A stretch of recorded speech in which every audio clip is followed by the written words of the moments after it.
সুবহানাল্লাহ উচ্চারণ করতে দেরি সৌরজগতের অর্ধেক জায়গা নেকি দিয়া ভরতে দেরি হয় না। যদি তার সাথে আলহামদুলিল্লাহ যোগ করা হয় তাহলে পুরা সৌরজগৎটা নেকি দিয়া ভরা যায়। লা ইলাহা ইল্লাল্লাহ উচ্চারণ করতে দেরি মিজানের পাল্লা ভরতে দেরি হয় না। আপনি আবার পাইবেন না মিজানের পাল্লাটা অনেক ছোট, ঠিক না? হাদিসে এটাই পাওয়া যায়, সমগ্র সৃষ্টি ওটার ভিতরে রাখলেও একটা ডিমের সমান হবে, ডিমের সমান। ওটা মিজানের পাল্লা লা ইলাহা ইল্লাল্লাহ নেকি দিয়া ভরা যায়।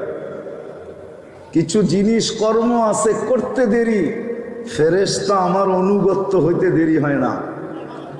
মসজিদে যে বাউজু বসা থাকতে দেরি, ডান দিকে এক ফেরেশতা আইসা আমার জন্য হাত উঠায়া দোয়া করতে